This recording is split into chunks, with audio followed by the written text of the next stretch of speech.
뭐 여러 가지 요인, 아간 때문에도 있지만 사실은 또 다른 요인은 그 아이성을 너무 만만하게 본 거예요.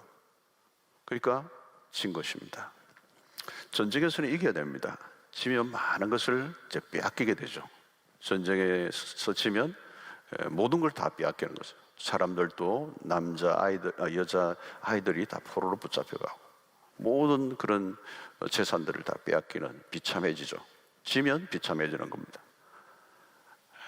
우리가 일본에 지고 뭐 이렇게 비참해지는 것이 비참해져. 자, 믿으면 믿을수록 찾아오는 갈등과 전쟁들이 많습니다. 예수님은 그런 말씀을 하셨어요. 마태복음 10장 34절에 내가 세상에 화평을 주러 온 줄로 생각하지 말라. 화평이 아니라 금을 주러 왔노라. 비장한 느낌을 주지 않습니까? 주님은 영적 전쟁을 예고한 겁니다. 화평을 주러 온 것이 아니고 금을 주러 왔다. 이것은 전쟁을 예고하는 것이죠. 주님이 세상에 오신 그 순간부터 전쟁이 벌어진 것이, 거대한 전쟁이 벌어진 것이죠. 그래서 십자가 사건은 마귀와의 대접전입니다. 대접전. 치열한 전쟁에 결국은 이 마귀가 이 세상의 그 힘을 이용해서 예수님을 십자가에 높이 매달아 버린 것이죠. 그들의 승리를 얘기했지만 사실은 예수 그리스도의 그 부활로 하나님께서 그들의 그 강함을 짓밟아 버리셨죠. 여러분, 신약의 교회는 전투하는 교회입니다. 전투. 지상의 교회는 전투하는 교회예요. 그리스도의 삶이 전쟁이라는 거죠. 이것을 우리는 영적 전쟁이라고 그러죠. 이 전쟁은 보이지 않는 전쟁이에요. 그런데 매일 벌어지는 실전인 것입니다. 오늘 본문은 전쟁 이야기입니다. 여호수아에서의 많은 부분이 전쟁의 이야기죠. 그래서 여호수아에서 전체가 전쟁의 이야기지만 특별히 10장부터 12장까지가 본격적인 전투 장면입니다. 가장 치열한 전쟁들이 10장부터 12장까지 이제 펼쳐지게 됩니다. 자, 이스라엘 백성들은 가나안의 군대들과 그 가나안은 아주 가나안이라는 것은 실제적으로 도시가 형성된 여리고도 마찬가지지만 그 여리고성은 굉장히 견고한 성이거든요. 그 성 위에는 뭐 그야말로 오늘날로 치면 장갑차가 지날 만큼 견고한, 그 학자들에 의하면 어마어마한 성이에요. 그리고 정규군들이 지키고 있는 그런 막강한 화력을 갖고 있는 그 가나안의 군대들과 싸우는 거예요. 자, 무엇을 말해줍니까? 가나안 정복 과정은 그냥 만나와 메추라기 떨어지듯이 하늘에서 내려오지 않아요. 공짜가 없다는 겁니다. 가나안에 들어가면 공격해서 전쟁을 치루어서 이제 획득해야 된다는 거예요. 획득해야 된다. 그냥 주어지지 않아요. 가나안에서는 하나님이 만나와 메추를 먹여주셨기 때문에 광야에서는 아무도 할 일이 없어요. 그런데 이제 가나안은 공짜가 없는 거죠. 사실 여러분, 우리의 인생에 공짜는 없어요. 가끔 여러분 공짜가 있으면 조심해야 돼요. 그 공짜는 절대 공짜가 없습니다. 대가를 지불해야 돼요. 사실 우리의 삶의 태도는 대가를 지불해야 돼요. 공짜를 받았으면 나중에 와보면 그게 공짜가 아니에요. 어떤 대가를 지불해야 된다는 거예요. 전쟁의 세계라는 거죠. 이제 가나안에 입성하는 부분은 냉엄한 전쟁의 세계. 그래서 여러분, 전쟁은 컴퓨터 게임이 아닙니다. 대가를 지불해야 되고 승리는 그저 주어지지 않는다는 거죠. 땀을 흘려야 되고 눈물을 흘려야 되고 때로는 피를 흘릴 수도 있는 그런 것이 전쟁이라는 겁니다. 여러분, 여호수아 1장 3절에부터 여호수아에게 하나님이 말씀하셨죠. 내가 모세에게 말한 바와 같이 너희 발바닥으로 밟는 곳을 모두 내가 너에게 주었노니. 발바닥으로 밟는다는 것은 뭘까요? 발바닥으로 밟는 곳은 모두 내가 너에게 주겠다. 내가 너에게 주겠다고 말씀하셨지만 전제가 있어요. 발바닥으로 밟는 곳. 이것은 어떤 의미인가 하면 전진하라는 거예요. 전진하라. 가만히 서 있으면 안 되고 돌격 앞으로, 다시 말하면 싸움을 치러야 된다는 거예요. 그래서 이런 우리의 믿음의 삶은 매우 진취적이어야 된다는 거예요. 진취적이어야 된다. 전쟁이라는 것은 그렇죠. 진취적인 것입니다.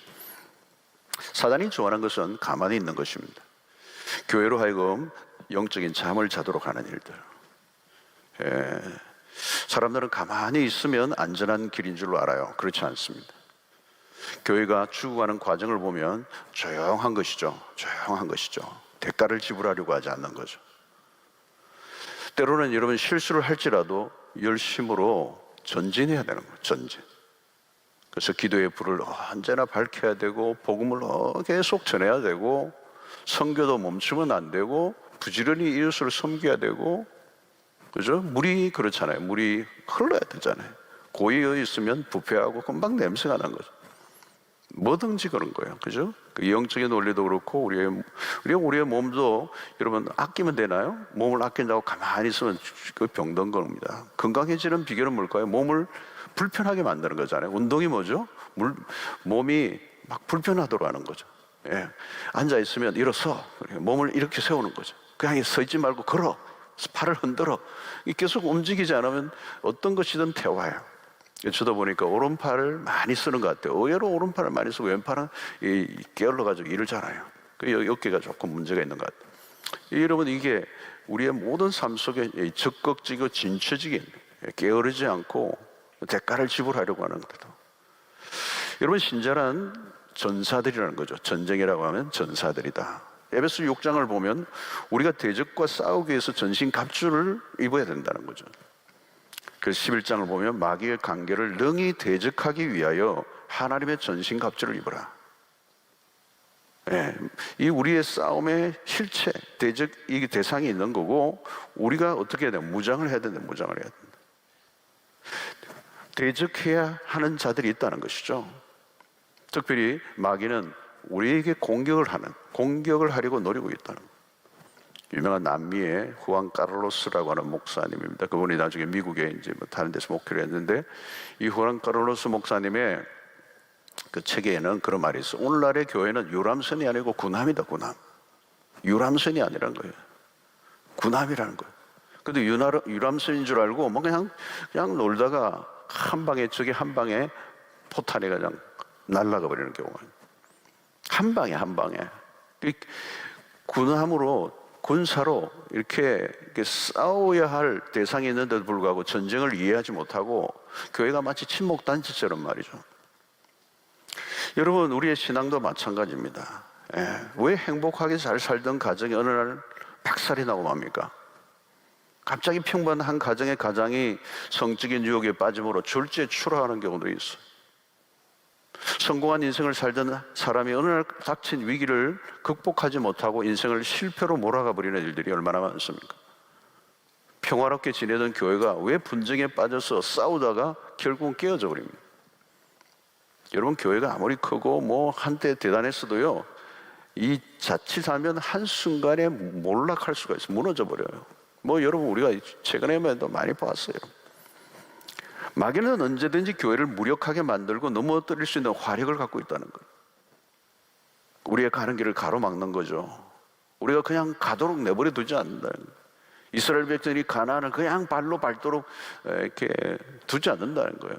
맞서 싸우는 대상이 있는 거죠. 그래서 우리로 하여금 두려움에 사로잡히게 하고 꼼짝 못하게 하고 움츠려들게 하고 두려움에 빠져서 그냥 머뭇거리게 만드는. 여러분, 우리가 코로나19로 인해서 교회와 성도들이 많이 위축되어 있습니다. 뭐 일반 사람은 말할 것도 없고요. 이때 여러분, 우리가 수동적으로 있으면 안 돼요. 더 적극적으로 해야 된다는 거예요. 패배의식에 빠지거나 할 수 있는 일이 없다고 가만히 있으면 마귀의 밥이 돼요. 여러분, 오늘도 우리는 이렇게 정한 시간에 철야를 하는 것도 마귀에게 공격을 하는 일이에요. 선제 공격이에요. 사실 어제 뭐 송구 영신했으면 오늘 뭐 철야 안 해도 되죠. 또 뭐 얼마든지 뭐 충분하다고 얘기하고 오늘 하루만 빠지자, 이렇게 뭐 오늘 뭐 일일 공휴일이고 이렇게 할 수도 있어요. 저 같은 경우는 매일 설교하잖아요. 그냥 오늘 뭐 그냥 1월 1일인데 그럴 수 있어요. 뭐 가끔 어떤 데는 뭐 새벽기도 일반 교회들도요, 뭐 월요일 안 하고 토요일 안 하고 이럴 수도 있어. 뭐 그 다 이유가 있겠죠. 근데 우리 교회는 무조건 다 해요. 뭐 월요일, 화요일, 수요일, 뭐 금요일, 토요일, 주일 아침 다 해요. 안 빠져가는 거죠. 비가 오나 눈이 오나, 그저께 눈이 왔어요. 부산에도. 명절이 와도 우리 하잖아요. 명절이 와도 뭐 하잖아요. 검찰 명절이 왔다고 안 하잖아요. 안 바꿔요, 명절하고. 이게 뭡니까? 긴장을 늦추지 않는 거죠. 해야 할 일을 계속하는 거잖아요. 예. 오늘 여러분 이 마귀의 이 공격을 이게 관계를 능히 대적하기 위하여 오늘 그리스도인들의 삶의 태세, 태도, 우리가 긴장을 늦추지 않고 전투적 자세를 가지고 진취적으로 전진해 나가는, 우리에게 맡겨진 그 영역들을 그냥 가만히 있는다고 되는 것이 아니라 능히 취하기 위하여 우리 믿음으로 발로 밟고 나아가는, 싸움을 치르는 일들을 소극적으로 가만히 있지 않는다는 거죠. 패배의식에 젖어 두려움에 빠져가지고 할 수 있는 게 아무것도 없다고 이렇게 생각하고 무너지면 안 된다는 거죠. 오늘날도 여러분이 보면 코로나19는 뭐 우리 목회적으로 굉장히 큰 이 타격을 입히는 거죠. 예. 그때 뭐 우리가 할 일이 아무것도 없다고 하지 않아요. 우리 작년에도 우리 교육자들이 많은 이제 노력들을 하고 이 가운데서도 우리가 선제적인 어떤 대응들을 하는 일들을 많이 우리가 찾아내고 또 접근하고 또 했던 것은 굉장히 중요한 태도예요. 자, 오늘 12장을 읽다 보면 수많은 왕들의 이름이 대거 열거되고 있어요. 12장 안에서만 왕의 이름이 몇 명 나오는가 하면 33명의 왕의 이름이 나와요. 12장 이 9절로 24절을 보면 가나안의 왕들의 이름이 계속 지루하게 나와요. 지루하게. 특별히 발음하기 어려운. 왜 성경은 이렇게 외우기도 힘들고 외울 필요도 없을 것 같은 왕들의 이름을 이렇게 계속 이러는, 이런 이 여호수아 12장 같은 이런 본문을, 그날 큐티 본문을 받으면 대략 난감. 이름이 막 뭐 나하고 전혀 상관없는 것 같은 왕의 이름들이 계속 막 나오는 거예요. 왜 이렇게 기록하고 있는 것일까요? 여러분, 이것은 가나안을 정복하려고 하면 피할 수 없는 대적들이 이렇게 많다는 거예요. 그냥 정복할 수 없다는 거예요. 기라성 같은 왕들이 진을 치고 있는 거예요. 이들을 진멸하고 넘어가기 전에는 진정한 안식과 평안을 얻을 수 없는 거예요.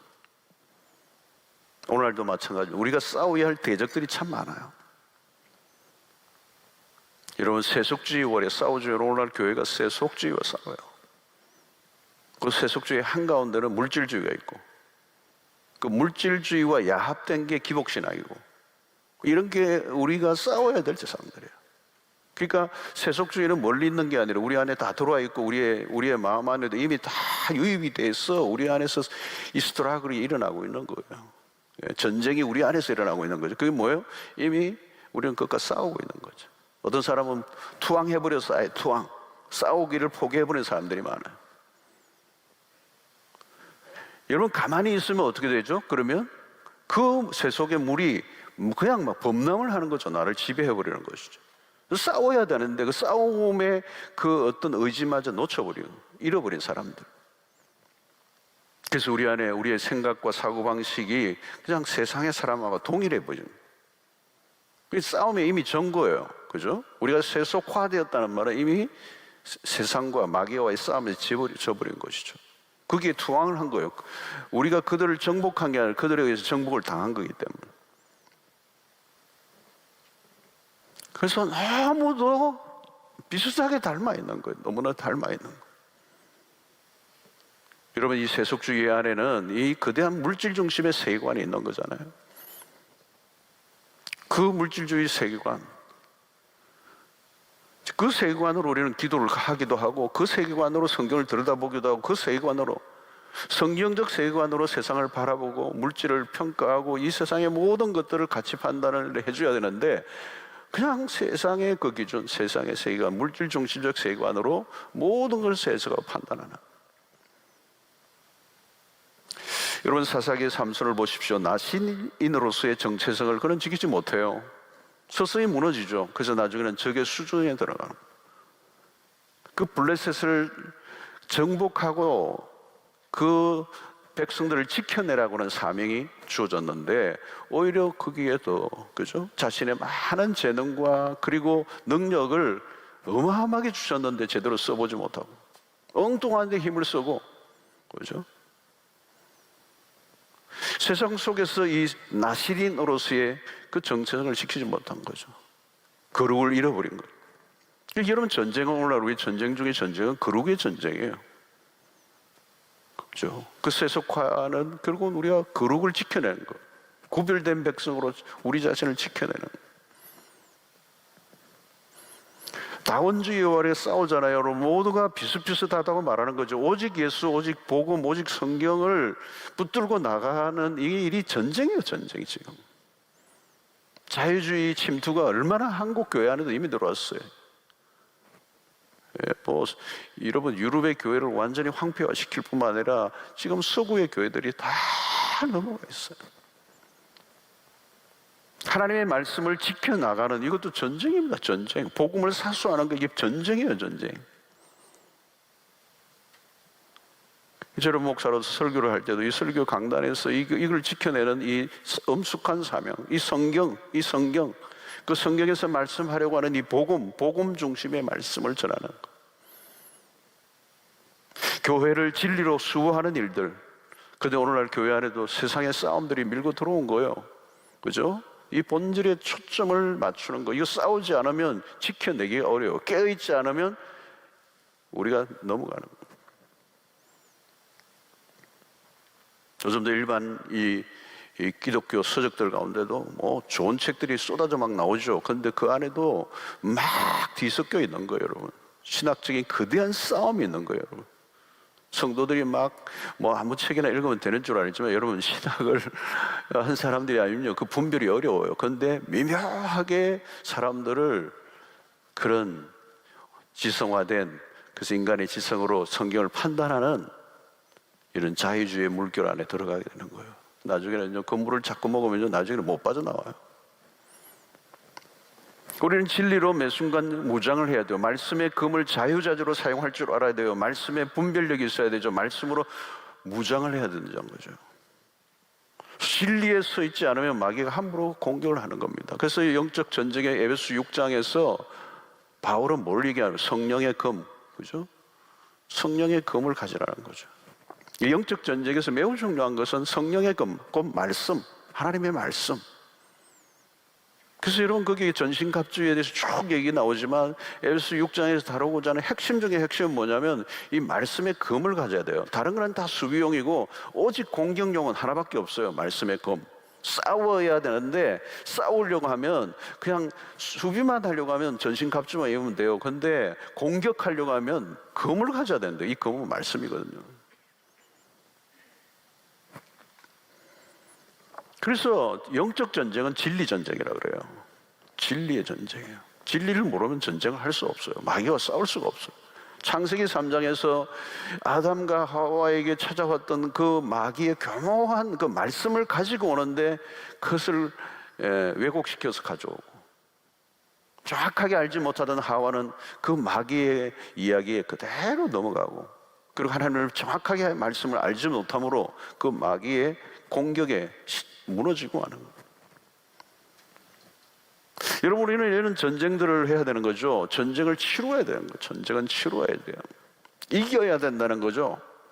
다시 말하면 전쟁은 정면 승부를 걸어야 된다는 거예요. 이건 돌아가거나 피할 문제가 아니라는 거예요. 사람들은 장벽이 있고 문제가 일어나면 피해버리려고 합니다.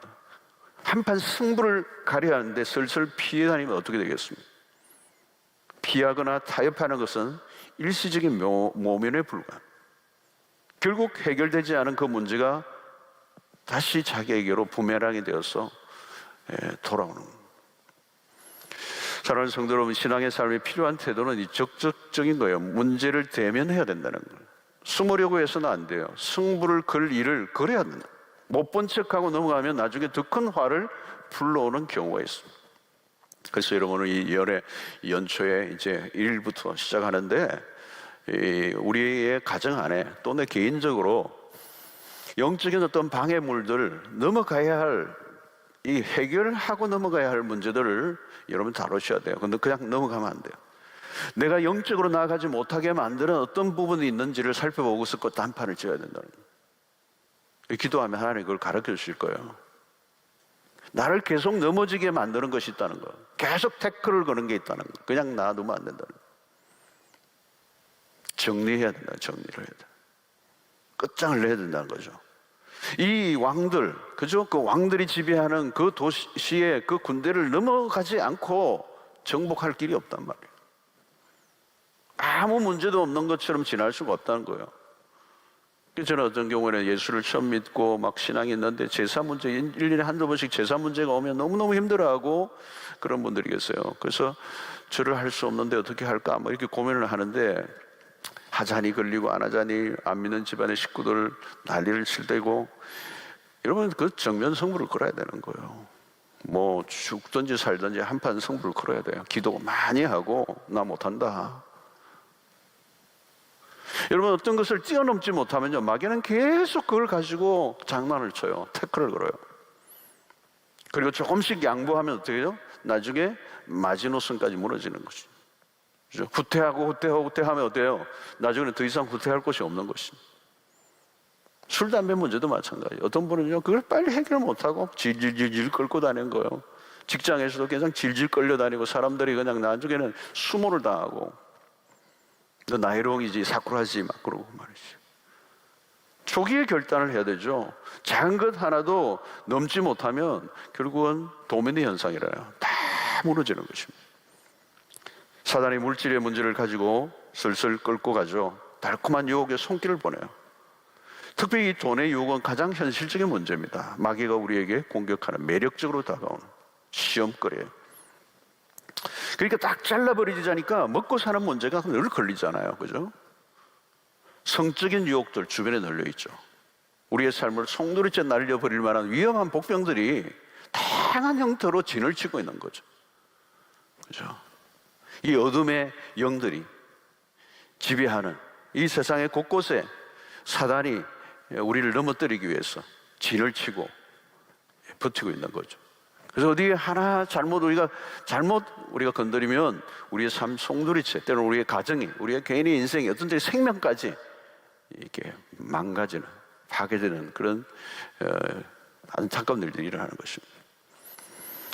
자, 여러분 여호수아는 승부를 내려는 태도를 가지고 있어요. 승부를 내려고 그 전투 속에서 뒤로 물러나지 않는다는 것.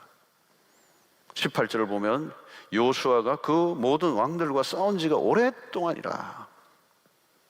여호수아가 그 모든 왕들과 싸운 지가 오랫동안이라. 여러분 뭘 얘기합니까 여러분?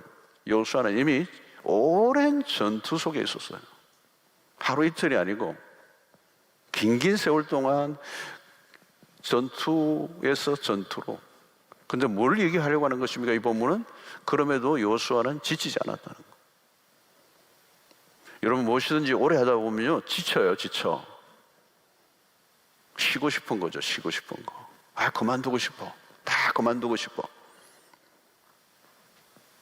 여러분 충성도 그렇죠. 한 해 두 해는 해요 다. 그죠? 보니까 일을 악물면 5년도 하고. 그런 오랜 생활 동안 지속적으로 계속 열정적으로 하는 거 어려운 거예요. 여호수아는 전설적인 장수예요. 13장 1절도 보면요 여호수아가 나이가 많아 늙음에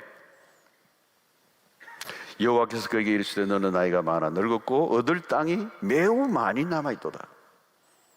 참 이 성경은 아주 이 한 구절 안에도 시사적인 게 많아요. 그런 전쟁을 하는 중에 이미 노인이 된 거예요.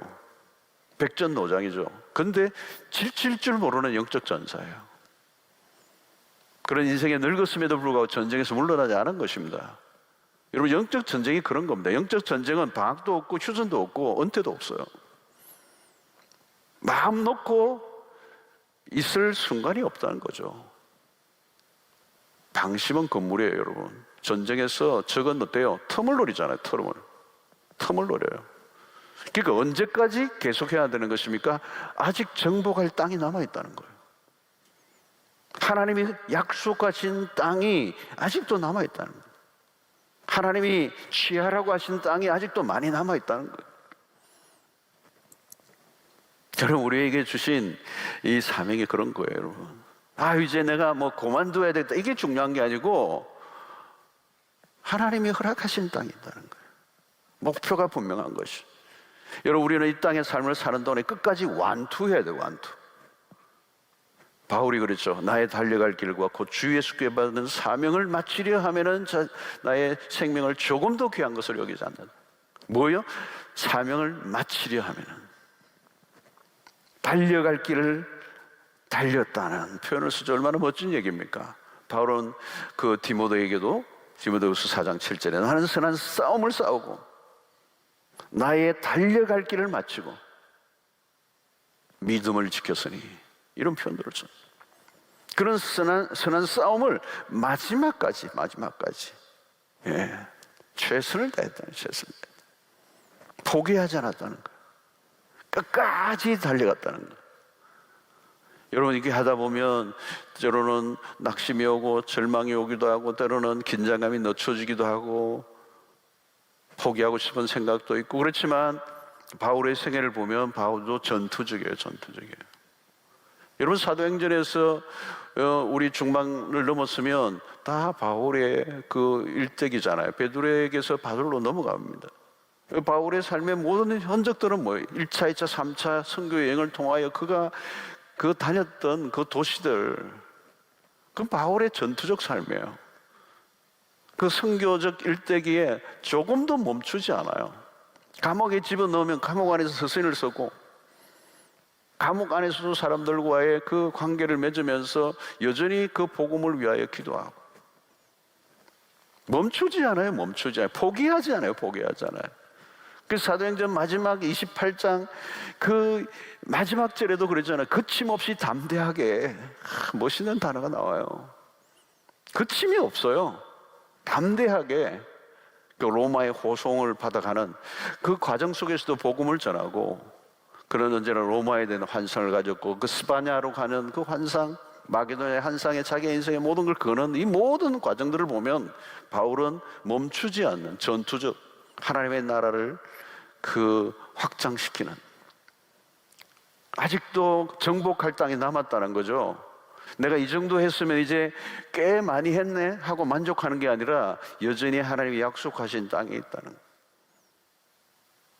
에베소서를 보낼 때도, 그 서신을 보낼 때도 에베소 교회가 처해진 상황을 잘 알고 있어요. 그래서 전신갑주에 대한 얘기도 마찬가지죠. 에베소 교회가 가지고 있는 그 지역적인 특성 속에서 에베소 교회가 처해 있는 그 여러 가지 영적 상황을 정확하게 이해하면서 감옥 속에 있지만 그 에베소 교회 성도들이 전신갑주를 이고 이 영적 전쟁에 승리를 하라는 거예요. 끝까지 싸우라는 거예요. 사명을 완수하라는 거예요. 여러분, 오늘 우리의 곁에는 마귀가 오는 사자처럼 삼킬 자를 찾아 두루 돌아다니고 있어요. 마귀는요 적극적이에요. 여러분, 이 적들은 적극적이에요. 여러분, 물러서지 않아요. 마귀는 끝을 보려고 그죠? 이 마귀는 수많은 신자와 교회들에게 상당한 데미지를 입힌 경력을 갖고 있어요.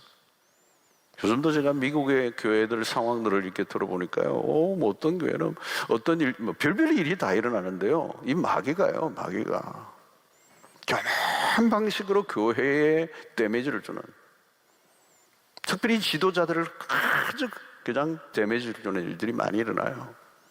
한순간에 무너져 버리는 거죠. 여러분, 우리는 이 땅에 사는 동안에 한순간도 마음을 놓을 수가 없어요. 한 방에 날아가요. 한 방에. 아무도 장담을 못해요. 하나님이 부르신 날까지 깨어 전쟁을 치러야 됩니다. 사랑하는 성도 여러분, 한 해 동안 신앙생활을 하려고 하면 여러분 구체적인 전략을 세워야 돼요. 왜냐하면 전략이라는 단어가 여러분 전쟁 용어잖아요. 전쟁 용어.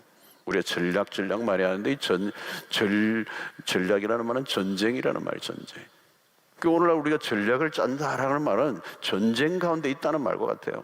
오늘 기업들이 전략을 짜잖아요. 기업이 전쟁이에요.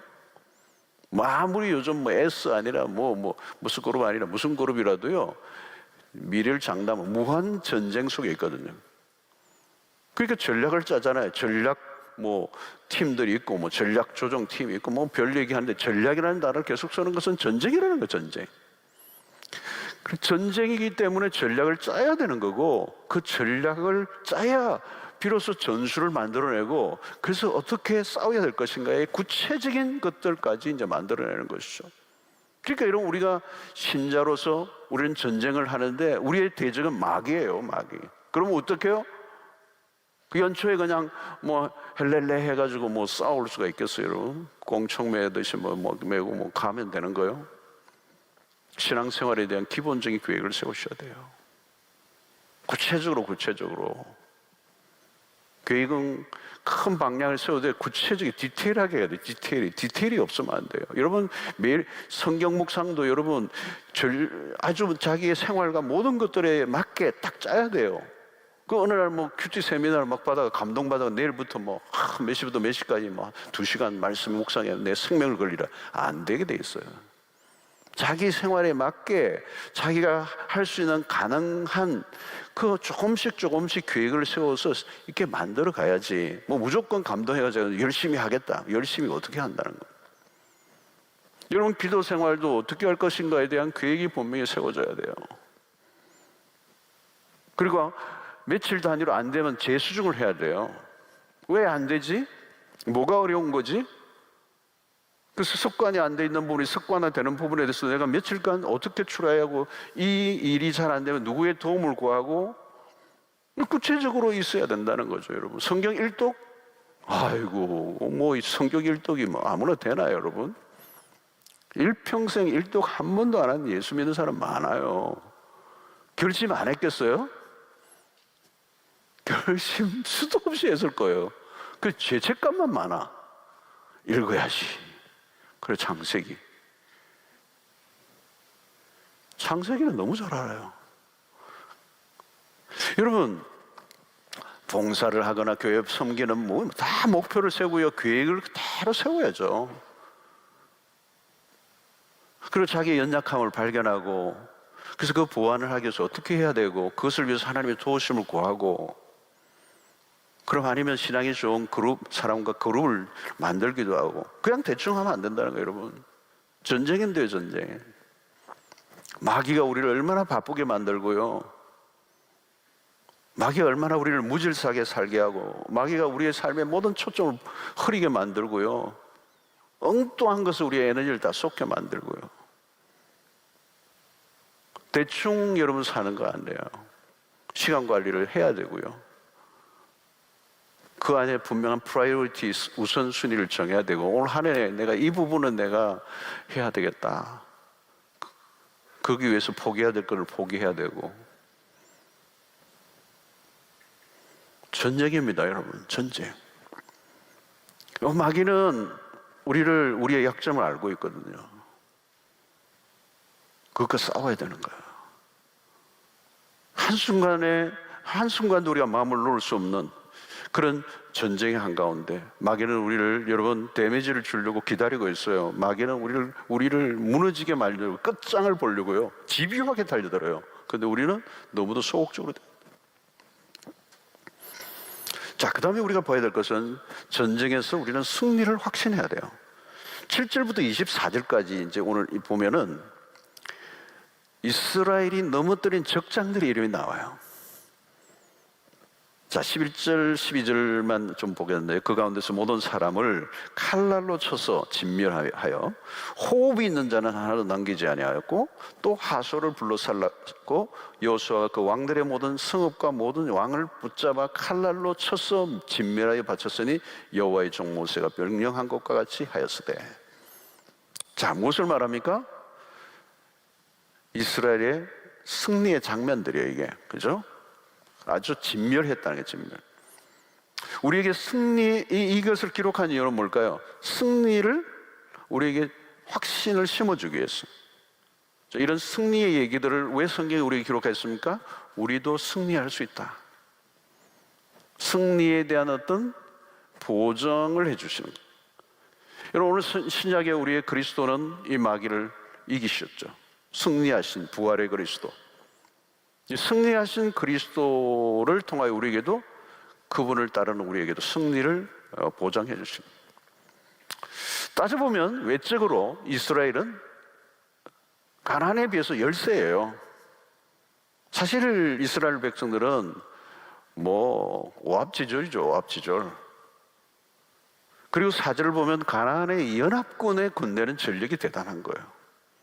전력이 대단해요. 연합군을 형성하고 있는. 그러니까 군 병력이 해변에 모래같이 많았다고 그래요. 그들은 말과 병거를 갖추고 있다. 오늘날 지금 미사일을 가지고 있는 거예요. 최첨단 기갑사단을 가지고 있는데 여기는 막 그냥 꽃갱이 뭐 이런 거거든요. 뭐 삽 이런 거 들고 하는 거와 똑같아요. 가나안은 정규군이에요. 근데 이스라엘은 비정규군. 그냥 어중이 떼중이 떠중이.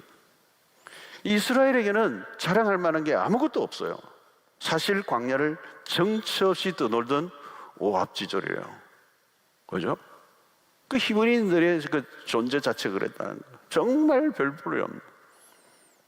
군사훈련을 받은 적도 없고 특별한 무기도 없고 그럼에도 불구하고 승리를 했다는 거예요. 진멸을 했다는 거예요.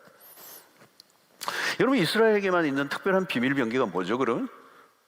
무엇입니까? 무엇이 그들을 이기게 했습니까? 아무것도 없는데 그들이 뭔가를 이길 만한 뭐가 병기가 있었던 거예요. 그게 뭐죠? 탁월한 전사이신 하나님. 하나님은 용맹스러운 전사이시죠. 그 하나님 앞에 적들은 그 첩들이 가지고 있는 첨단 무기들이 어떤 기능도 하지 못하는 거예요. 참 여러분, 이 성경에 나오는 전쟁사를 보면 너무너무 흥미로운. 기도원도 마찬가지죠. 적들이 가지고 있는 그 군사력이 아무 소용이 없이 좌충우돌을 그냥 자기들 안에 자멸하게 만들어. 하나님 앞에서는 적들이 가지고 있는 힘이 전혀 실력을 발휘하지 못하는 거예요. 신기한 일이죠, 여러분. 여러분, 우리가 이스라엘이 잘나서 이긴 게 아닙니다. 그 배후에 하나님이 실제적인 힘이었다는 거예요. 그래서 여러분, 성경에서 뭐라고 합니까? 하나님은 전쟁에 능하신 분이시다.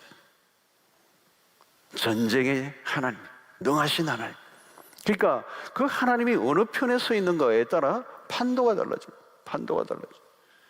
여러분, 우리에게 감춰져 있는 비밀 병기는 오직 하나님입니다. 하나님. 번쩍이는 갑옷이 아니라 감옥 속에 감춰져 있는 하나님의 이름. 그 이름이 무서운 파워를 드립니다.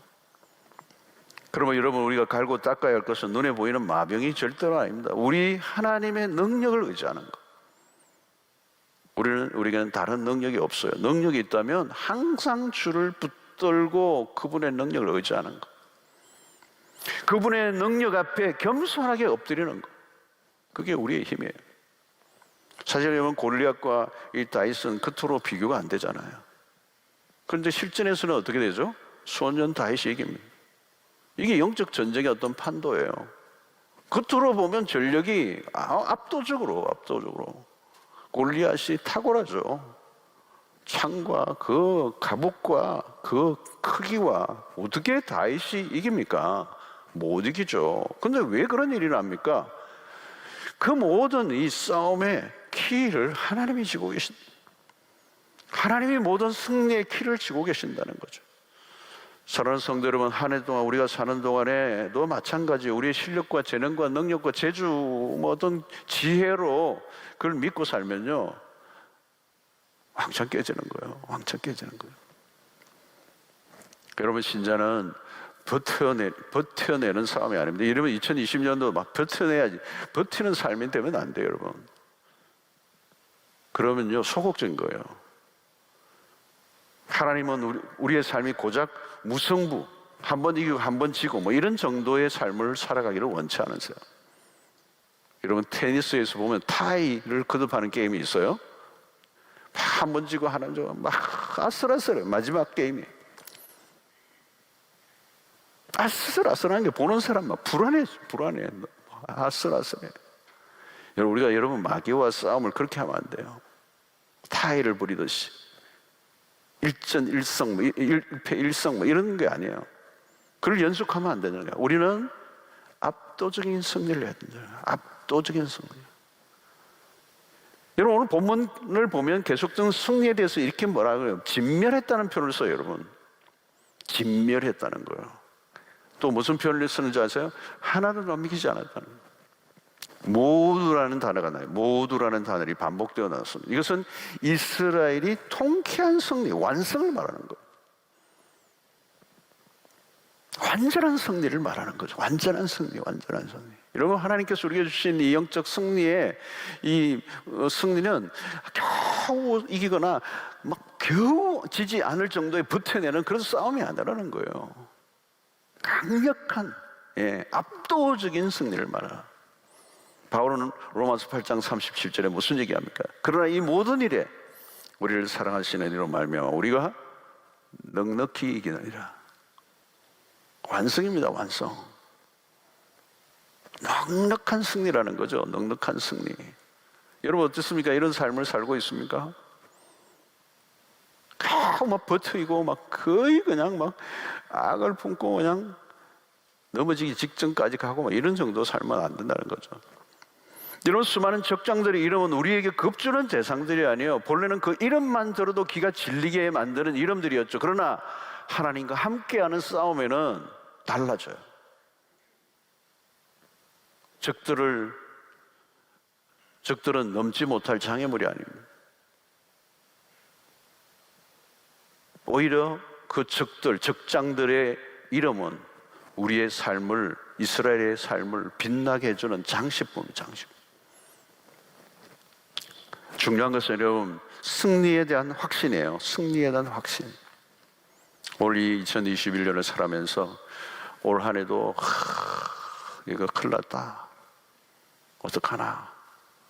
이거 뭐 해보나 마나 안 되겠다. 그러면 여러분 길이 없는 거예요. 승리의 확신. 승리의 근거는 너무도 분명해요. 결국은 누구에게 소속되어 있느냐. 우리는 하나님의 군대에 속한 사람입니다.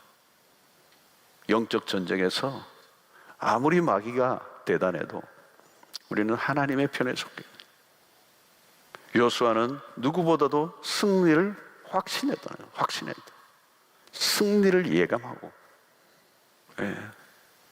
여호수아 1장에서부터 하나님 주셨던 그 말씀을 그대로 믿고 좌로나 우로나 치우치지 않고 앞으로 가는 승리를 예감하는 것, 승리를 확신하는 것. 자, 9절을 보면 여호수아가 여호와께서 자기에게 명령하신 대로 행하여, 이게 참 중요한 대목이에요.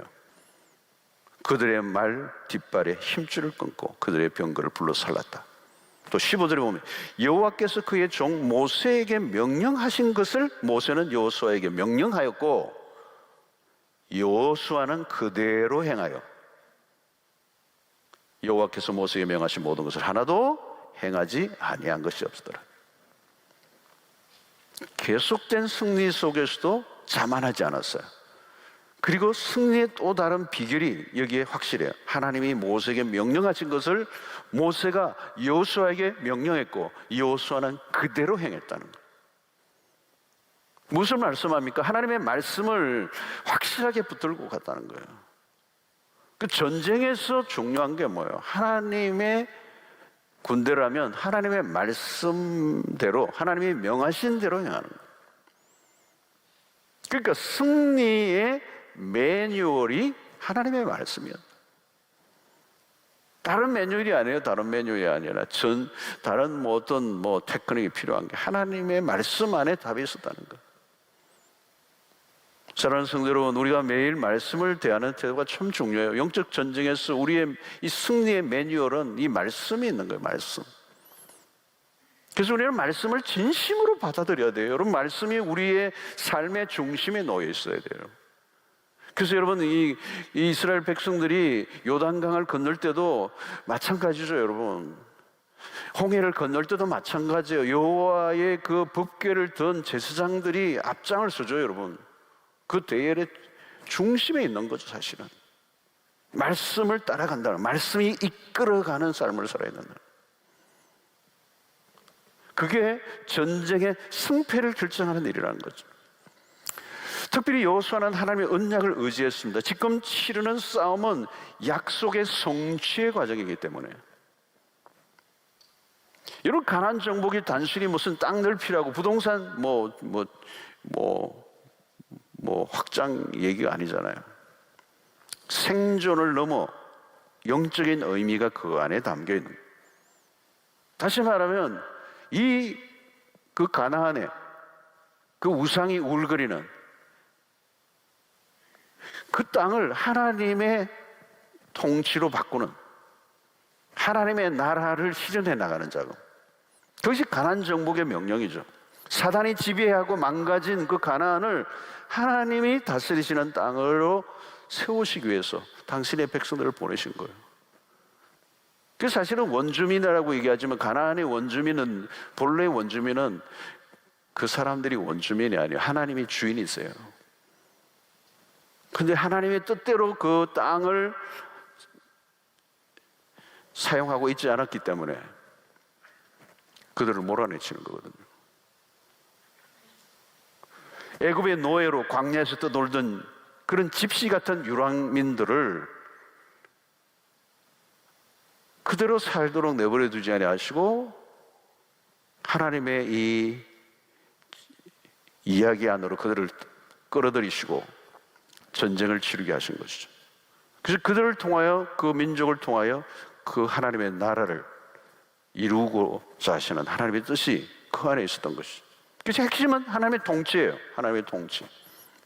그냥 괜히 가나안을 정복하라는 얘기가 아니에요. 그 땅에 가서 뭐 적과 꿀이는 흐르는 땅에서 잘 먹고 잘 살라고 하는 그 얘기가 아니라 그곳에 하나님의 뜻이 실현되도록 하는, 하나님의 통치가 있고 하나님의 뜻에 합당하게 그 땅에 다스리시도록 하는. 그리고 여러분, 우리가 한 해 동안도 마찬가지예요. 우리가 다니는 직장, 가정, 우리의 삶의 모든 영역 속에 하나님의 통치가 일어나도록 하는 것. 마귀가 설 자리가 없도록, 그죠? 마귀가 쓸 자리가 없도록 하나님의 통치를 받게 하는 거예요. 저는 이번에 이런 코로나의 상황 속에서 우리가 교회에 못 오는 안타까움이 많은데 곧 열리면 와서 우리가 함께 모여서 공동체를 이루는 것은 너무도 중요한데, 그러나 이런 상황 속에서 우리에게 주시는 의미 중에 하나가 뭐냐면 우리가 있는 삶의 영역을 그 속에서 깃발을 꽂아야 된다는 거예요. 우리가 사는 영역 속에 참된 예배가 있어야 되고, 우리가 사는 삶의 모든 영토, 그 직장과 삶의 모든 영역에 하나님의 임재가 강하게 일어나도록 하고,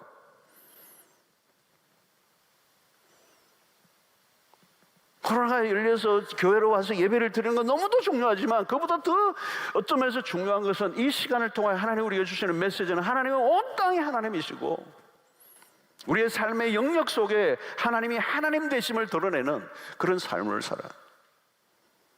교회가 도피처가 되지 말고 하나님의 말씀을 순종하는 것이 교회에서 봉사하는 것으로만 끝나는 것이 아니라 우리의 삶의 모든 영역 속에서 성경적 가치관을 가지고 성경적 세계관을 가지고 그 속에 마귀들이 지배하고 있는 그 영토를 탈환해내는 작업은 교회 안이 아니라 세상이란 말이죠. 우리가 싸워야 될 싸움에 치러야 될 전쟁터는 세상 아니라는 거죠.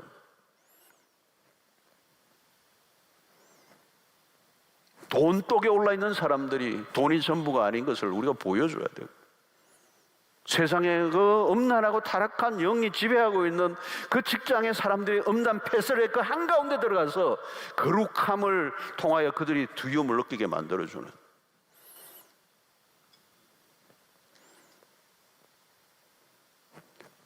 발로 밟고 땅을 다 내게 주겠다라고 하는 그 영역은 어떤 것입니까? 우리가 뭐 성공해서 출세하고 세상 속에 떵떵거리고 살라는 얘기가 아니잖아요. 우리가 하나님의 말씀에 온전히 순종하는 모습을 통하여 하나님이 하나님 되심을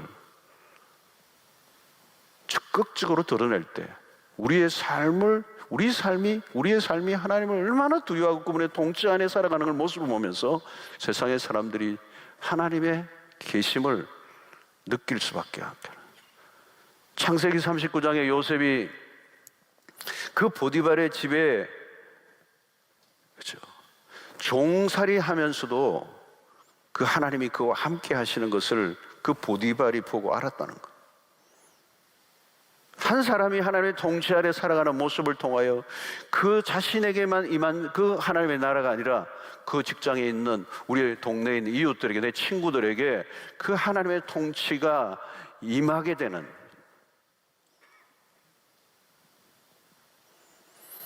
사랑하는 성도 여러분, 우리 신약의 그리스도인은 소극적이면 안 됩니다. 한 해 동안 우리를 많이 움츠리게 들어서 2020년 많이 움츠려져 있어요. 뭐 듣기로는 우울증에 걸리는, 우울증이 막 초기 증세에 있는 분들도 꽤 많아졌다고 그래요. 여러분, 우리가 소극적으로 있으면 안 돼요. 적극적이어야 돼요. 자꾸 뒤로 물러나서면 안 돼요.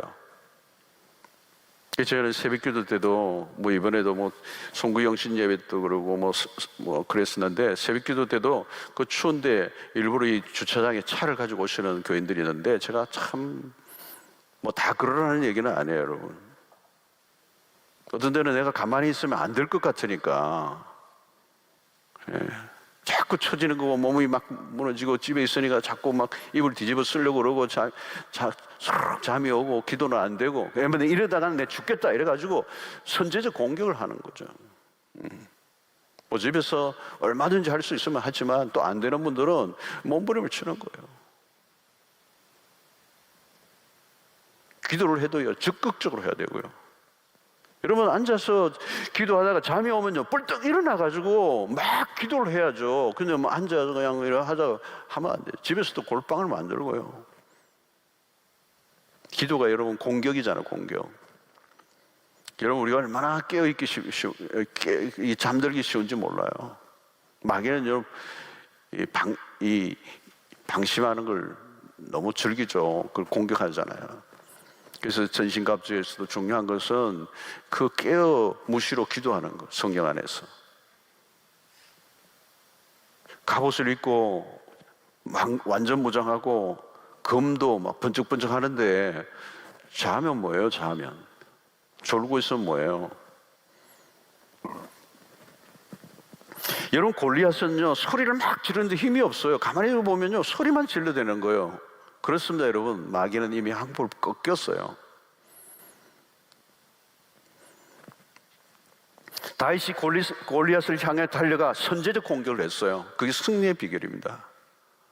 여러분, 그 엘라 골짜기 싸움터를 보면요, 골리앗은요 매일 40일 동안 그랬다고 그래요. 엘라 골짜기를 두고 이스라엘과 이 블레셋 진영 사이에 일어나면요, 아침에 골리앗이 딱 앞에서 소리를 지르는 거예요. 그 소리를만 지르는 거는요, 겁주기 위한 거예요. 이미 골리앗은 한풀 꺾였어요. 어린 소년의 물맷돌 하나로도 끝장날 수밖에 없는 존재예요. 크기만 컸지 겁을 주는 거거든요. 달려간 거는 누구예요, 여러분? 골리앗이 이스라엘 진영으로 달려온 게 아니에요. 어린 소년 유일한 한 사람이 그 골리앗을 향해 달려간 거예요. 막대기와 물맷돌을 들고 유일하게 공격한 사람이, 공격형, 공격이 최고의 수비라고 그러잖아요. 저는 이런 코로나19 상황이 꽤 올해도 지속된다고 볼 때, 또 이것이 우리를 두렵게 하고 방어하게 하고 이것 때문에 쩔쩔매고 그러면요, 세월 다 가는 거예요. 여러분, 이 상황 속에서도 우리가 할 수 있는 최고의 공격이 뭔지, 선제적 공격을 해야 돼요. 달려가야 돼요. 뛰어가야 돼요.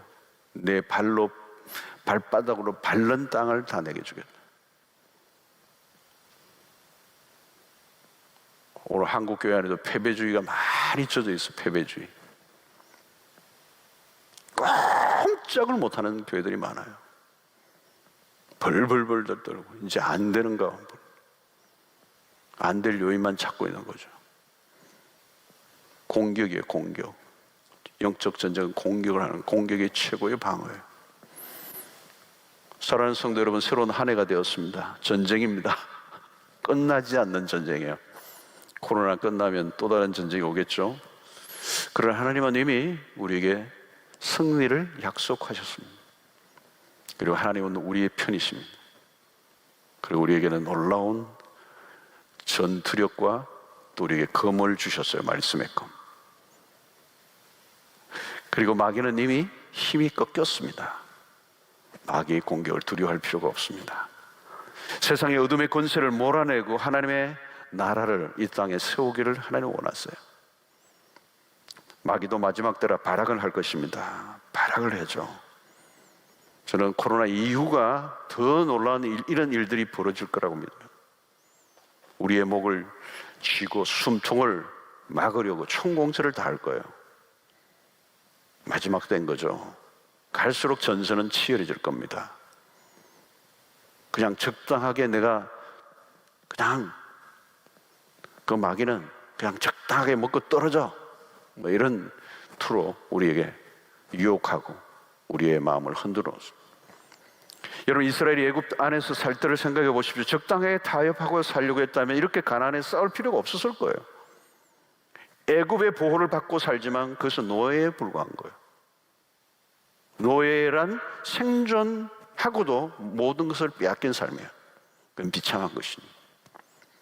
여러분, 일어나 싸워야 돼요. 죄와 싸워야 돼요. 각종 유혹에 대해서 적극적으로 대처해야 되고 사단에게 자유를 내어줘서는 안 돼요. 사단의 공격에 대비해야 돼요. 여러분, 우리가 기억할 것은 사탄은 싸움을 할 줄 압니다. 가볍게 여기지 말고 깨어서 전략을 가지고 한 해 동안 싸워야 합니다. 영적 나태가 찾아오지 않도록 우리는 최선을 다해야 합니다. 사단은 제압하지 않으면 우리가 눌리게 돼요.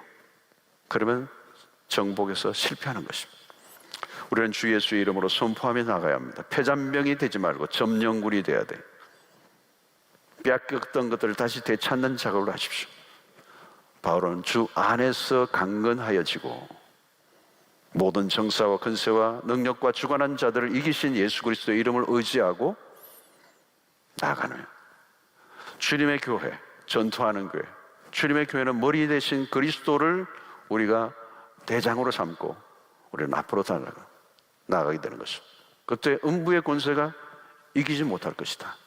주님의 지상의 교회에 주신 거대한 그런 특권을 우리는 누리고 계속 승리를 맛보는 2021년이 되어야 될 줄로 믿습니다. 새해 초에 영적으로 무장하시고, 우리는 엘리야의 그 용맹을 좀 닮았으면 좋겠어요. 갈멜산에서 850대 1로 싸웠던 그 영적인 기계, 그 용맹성, 850대 1로 맞서 싸우는, 에스더가 죽으면 죽으리라 이 정면 승부를 걸었던 이런 결전의식, 히브리서 11장을 보면 믿음으로 세상과 당당하게 기로 이긴 열조들이 그런 12장 앞부분에서 그 구름같이 둘러싼 그분들이 우리를 응원하고 있는 거죠. 이미 사단의 머리를 밟고 서신 그리스도의 그 격려를 우리가 안고 달려가야 될 줄로 믿습니다. 여러분, 사는 건 전쟁이고 믿음 생활이 전쟁이고 어느 것 하나 쉬운 게 없습니다. 마음껏 신앙생활을 하도록 자리를 깔아주는 그런 환경은 없어요.